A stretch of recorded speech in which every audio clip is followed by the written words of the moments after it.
Bon les frères, déjà pour commencer, faites pas attention à cette déco un petit peu spéciale qui sort un petit peu de l'ordinaire, qui est pas comme d'habitude. C'est juste parce que là actuellement je suis en vacances pendant une semaine, donc voilà, comme ça vous savez tout.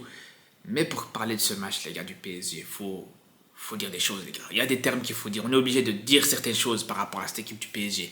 Moi franchement les gars, je vous disais au moment du tirage au sort que j'y croyais pas tant que ça au PSG, que je me suis dit allez dans le meilleur des cas, cette équipe parisienne pourrait se qualifier en tant que barragiste. Mais je vous dis la vérité, là, même en tant que barragiste, je me pose vraiment des questions, les gars. Même en tant que barragiste, là, quand tu vois, il faut quand même se rappeler que cette équipe du PSG a joué peut-être son match le plus accessible dans cette phase de poule, dans ce premier tour de Ligue des Champions. Faut dire ça, les gars, pour commencer. Mais avant même de se projeter par rapport à la suite de la compétition pour cette équipe parisienne, déjà, il y a une chose qu'il faut aborder, les gars. Encore une fois, les gars, je pense que le PSG, moi je vous dis la vérité, hein, je pense que le PSG gagnera jamais la Ligue des Champions, les gars. Tant que le niveau de la Ligue 1 sera le niveau qui est proposé actuellement, t'auras beau faire ce que tu veux, t'auras beau ramener les joueurs que tu veux, t'auras beau ramener les entraîneurs que tu veux, t'auras à chaque fois le même problème, les gars. Pourquoi je vous dis ça? Parce que quand on voit justement sur les derniers matchs, quand on voit en Ligue 1, les Parisiens étaient au rendez-vous, comme à chaque année. Comme chaque année, en fait, en début de compétition, en début de championnat, les matchs en Ligue 1 sont irréprochables. Mais dès que tu rentres en Ligue des Champions, dès que tu joues en Ligue des Champions, et là, t'as pas joué contre le Bayern, t'as pas joué contre City, t'as pas joué contre le Real, t'as joué contre Girone. Alors, ok, Girone fait une bonne saison la saison passée, même si, voilà, c'est plus même Girone que la saison passée. Déjà, ils ont un début de saison plus compliqué que la saison dernière. C'est une première chose. Deuxième chose, ils ont vendu énormément de joueurs qui ont contribué à cette très bonne saison de Girone de la saison passée.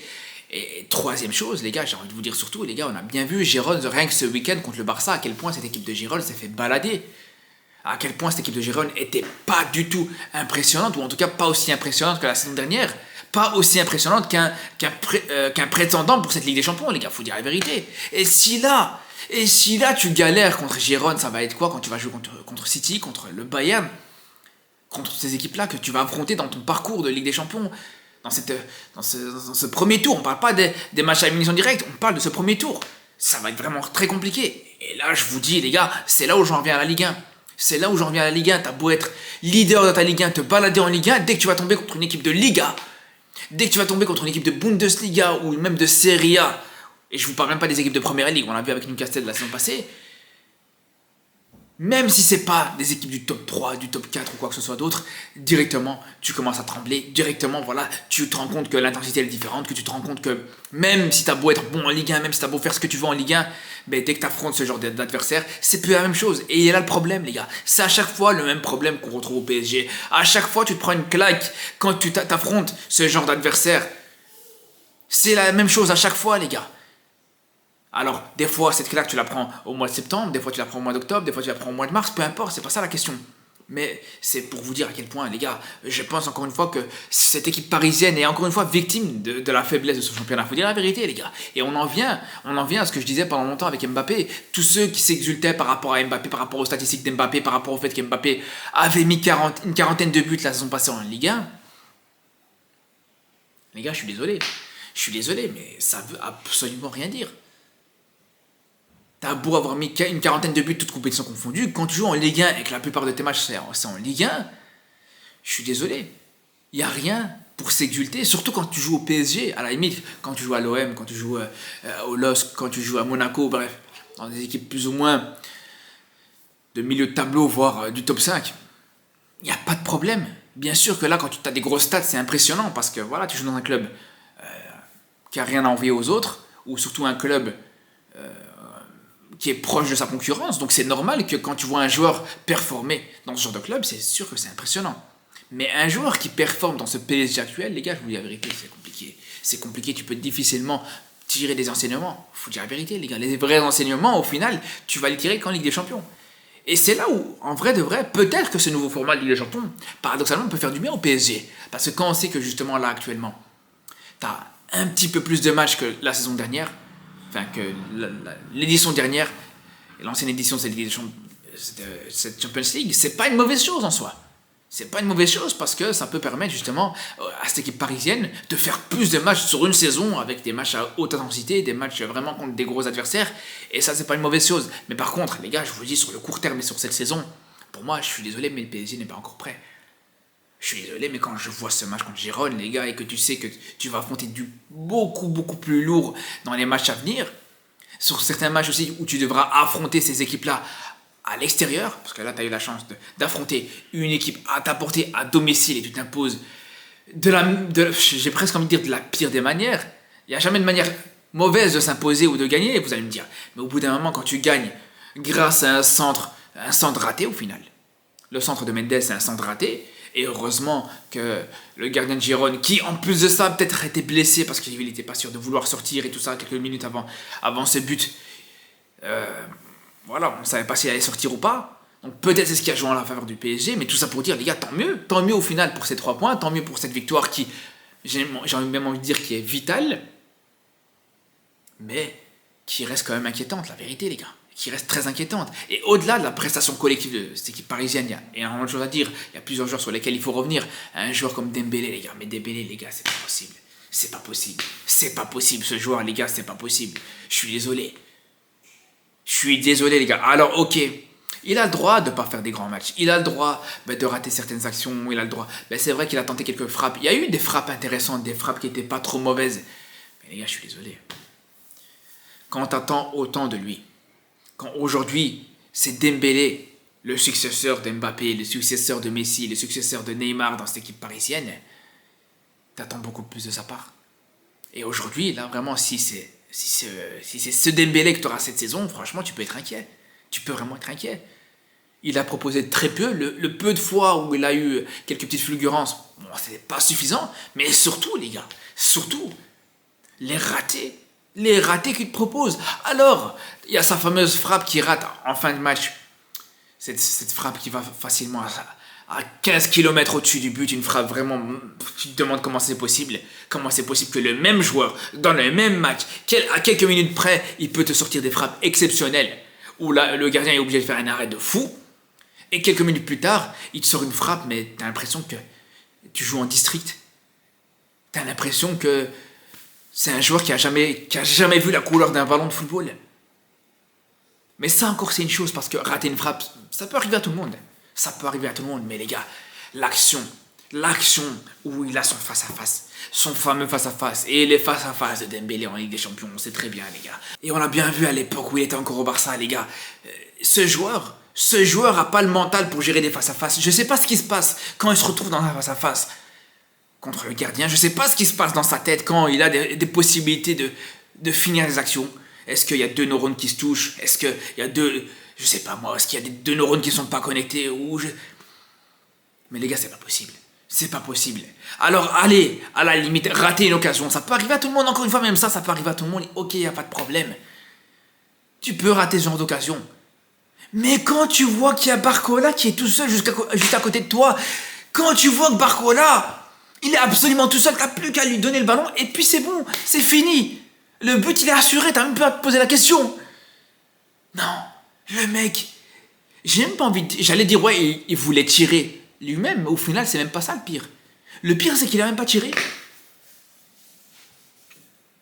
Il a même pas tiré. C'est même pas comme s'il a essayé de tirer et qu'il a raté. C'est qu'au final, il a absolument rien fait. Il a ni dribblé les gardiens, ni fait la passe, ni tiré.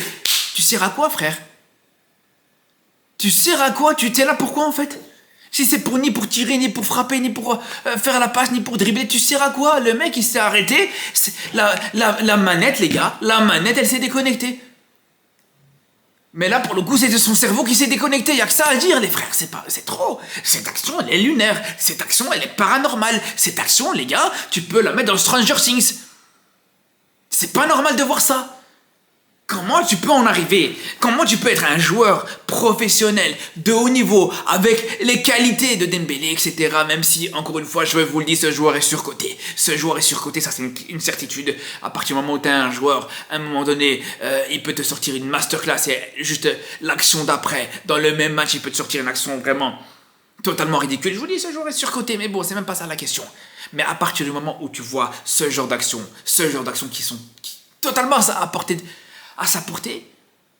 à la portée de n'importe quel joueur. C'est même pas à la portée de n'importe quel joueur, c'est à la portée de n'importe quel être humain. N'importe quel être humain normalement constitué, qui est totalement sain dans son corps et dans sa tête, peut mieux gérer cette action que Dembélé, les gars. Je vous dis, je m'inquiète pour Dembélé. Je m'inquiète pour la santé mentale de Dembélé, les gars.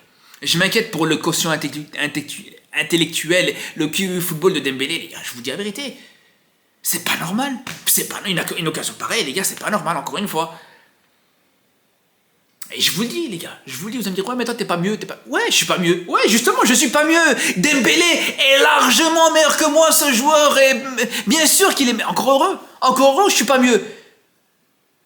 Mais ce qui est sûr et certain, les gars, c'est que moi, à l'époque où je jouais encore en club, je rate une occasion pareille, je retrouve plus la couleur du terrain, les gars, sur les 5 prochains matchs, sur les 10 prochains matchs. C'est inquiétant, les frères, bien sûr c'est inquiétant. Après, bien sûr, on va pas tout remettre sur Dembélé. Alors, t'as deux joueurs qui déçoivent. Alors, t'as la certitude d'Asensio qui aide pas forcément, t'as Barcola qui est pas forcément au rendez-vous, t'attends un peu plus de sa part, même si, encore une fois, voilà, Barcola, on sait que, voilà, il a le temps de franchir certains caps et tout ça, c'est pas sur lui qui va mettre toute la responsabilité. T'as des joueurs un peu plus défensifs. T'as Mendes, par exemple, au-delà de son but, je sais pas si on peut lui accorder, on peut lui vraiment dire que c'est son but, mais en tout cas, au-delà de cette action qui amène son but, c'est assez décevant. Beaucoup de déchets dans son jeu, et il faut dire la vérité, les gars, même moi, personnellement, en tant que Marocain, par rapport à Hakimi, je suis très déçu de Hakimi aujourd'hui. Alors, offensivement, c'était pas très mauvais, il y a eu des situations intéressantes. Offensivement, paradoxalement, il a proposé plus que certains joueurs offensifs, encore une fois, comme souvent on a l'habitude de voir avec Hakimi.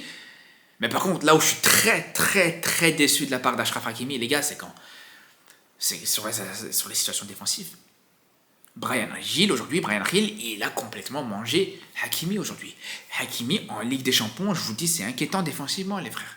Ce joueur, je vous le dis, pour moi, l'un des meilleurs latéraux au monde, pour pas dire le meilleur. Mais souvent, en Ligue des Champions, défensivement, tu le reconnais pas. Je suis désolé, je le reconnais pas aujourd'hui. Je vous dis la vérité, les gars, on s'en rappelle, hein. On s'en rappelle, les gars. La saison passée aussi, plusieurs fois, avec Adeyemi contre Dortmund, plusieurs situations, même en phase de poule, où c'était compliqué un petit peu pour lui, défensivement. Mais là, encore une fois, on a retrouvé le Hakimi un petit peu douteux, défensivement, qu'on peut voir. Ça arrivait aussi, quelquefois, avec le Maroc. Il y a eu des petites errances défensives, si vous retournez voir mon débrief. Maroc-les Autos, par exemple. J'en ai parlé. J'ai parlé de ces petites errances défensives que pouvait avoir Hakimi pendant les JO, une fois par match, par exemple. Tu peux avoir ce genre d'errances défensives. Alors, pendant les JO, dans un match contre les Autos, ça va pas se voir. Ça va pas se voir parce que en face, t'as pas des gros adversaires. C'est des compétitions pas forcément comme la Ligue des Champions. Mais dès que tu joues la Ligue des Champions, c'est là où tu vois vraiment c'est la lacune défensive. Et on revient à ce que je disais au début de la vidéo. La boucle est bouclée. C'est le problème de ce championnat. C'est le problème de la Ligue 1, les gars. C'est le problème de la Ligue 1. Moi, je suis persuadé que ça joue énormément par rapport à ça. Malheureusement pour le PSG, malheureusement pour Hakimi. Mais bref, je vous dis sincèrement, les gars, malgré tout, j'espère quand même que le PSG va se redresser sur les prochains matchs de cette phase de poule, si on peut appeler ça une phase de poule de Ligue des Champions, parce que je vous dis, les gars, c'est très décevant. Après, est-ce que le PSG va élever son niveau de jeu sur les plus gros adversaires ? Parce que de toute façon, il n'y aura pas le choix. Mais en tout cas, ce que je peux vous dire, c'est que j'ai hâte de suivre ça. Parce que franchement, les matchs et le programme du PSG dans cette Ligue des Champions, franchement, c'est hypant de ouf, les gars. La hype, elle est exceptionnelle, il faut dire la vérité. Sur ce, les frères, on se dit à très vite pour une nouvelle vidéo. On se retrouve demain, bien sûr, pour ce débrief de Barça-Monaco. À très vite pour de nouvelles vidéos et surtout d'ici là. Prenez soin de vous.